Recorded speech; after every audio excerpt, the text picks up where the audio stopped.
puesto que lo estético continúa como un río entre nosotros, puesto que sigue siendo el paradigma de la formación, es posible recuperarlo y volver a meterlo en el escenario educativo. No solo que los niños sientan que deben leer, sino que sientan que tienen que leer. En el mismo paradigma de Rilke, que una cosa vale la pena si es el producto de la necesidad, si puja por salir, puja por brotar, si quiere expresarse con una fuerza propia, entonces y solo entonces está impregnada de la fuerza estética de la que estoy hablando. Lo que equivale a decir que la formación del individuo contemporáneo debe tener un componente significativo que sea exclusivamente estético.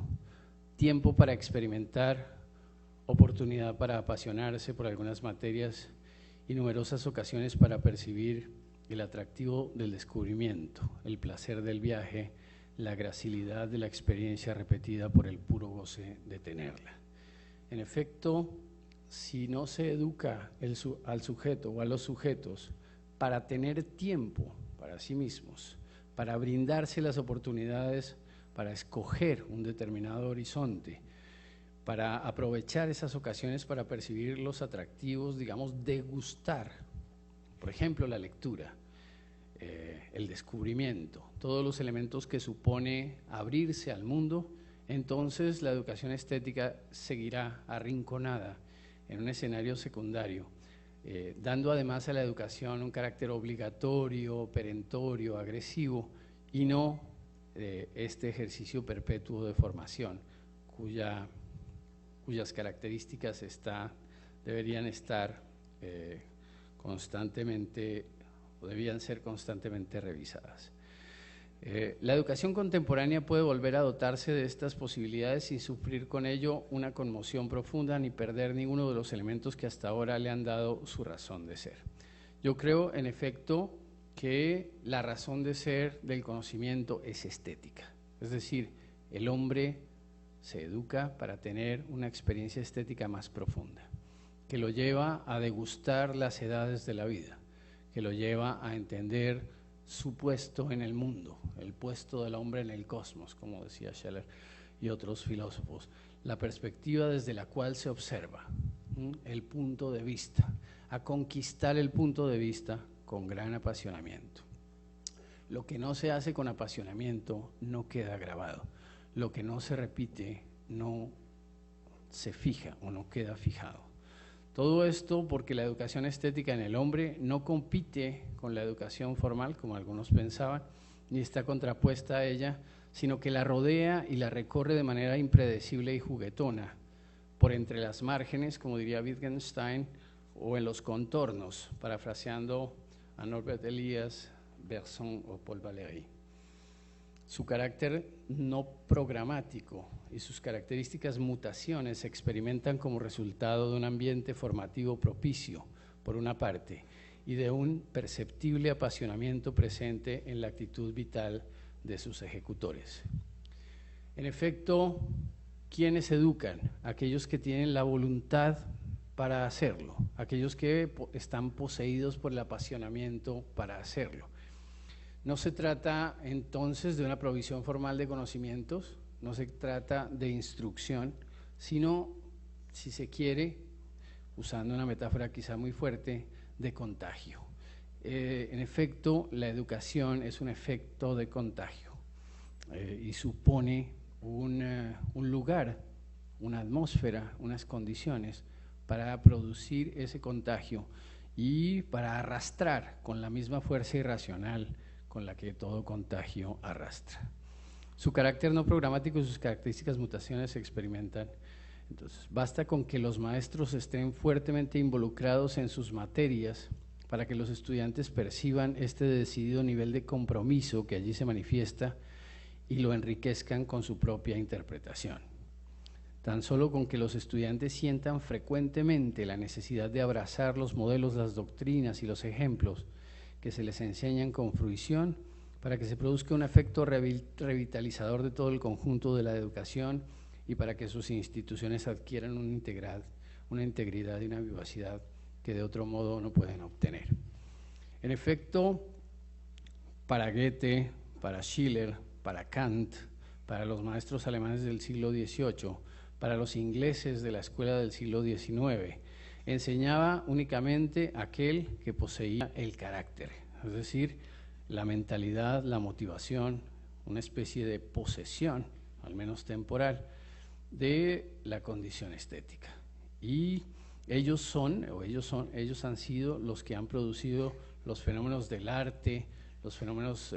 vinculados a la transmisión constante o consuetudinaria de la experiencia estética. Todos estos elementos conducen a concluir que la educación estética puede ser pensada y llevada a cabo de manera paralela a la educación formal a través de un conjunto de experiencias básicas que, si bien no pueden ser medidas ni evaluadas con la misma vara que las experiencias educativas de tipo formal, no por ello son menos reales ni menos experimentables, ni sus efectos dejan de hacerse sentir con profusión y vigor. Es en este contexto en el que quiero plantear como esencia del retorno a la educación estética, evaluar, medir, si eso fuera posible, o por lo menos percibir que en las cualidades de un profesor, que en los valores y baluartes que se estiman en la docencia hacia el futuro, se involucre por alguna vía el apasionamiento que está en la biografía de cada maestro, las preocupaciones y las obsesiones que lo han conducido, los elementos por los cuales y de los cuales ha sacado el saber, el arte, la gracia, la entereza con la que enseña su materia o sus materias. Es fácil ver que las artes juegan un papel crucial en la educación estética de los jóvenes, pero la experiencia que ellos están llamados a tener de tales artes no puede ser congelada ni reducida a la tradicional formalización del arte que se ha pretendido enseñar sin éxito alguno durante muchos años y en muchos lugares del mundo. Es decir, el arte tiene fuentes para enseñar y para transmitir la fuerza de lo estético. Hay que llegar al arte por la vía de la experiencia sensible, por la vía en general de la desnudez del hecho estético, como yo lo planteo, como lo planteaba Schiller y otros que han intentado meterse en este asunto. Ya Giambattista Vico en el siglo XVII hacía énfasis en que la ciencia nueva del hombre solamente se puede obtener a través de un efecto constante de repetición de aquellos valores sublimes, nobles, valiosos, extraordinarios, que como en la República de Platón deben preferirse a aquellos que solamente, digamos, empapan el alma con su breve juego. Lo apasionante, lo fundamental, lo decisivo es un elemento constitutivo del arte y de la experiencia del arte. Para que un niño, para que un joven la persiga y la perciba con intensidad, es necesario absolutamente contagiarlo,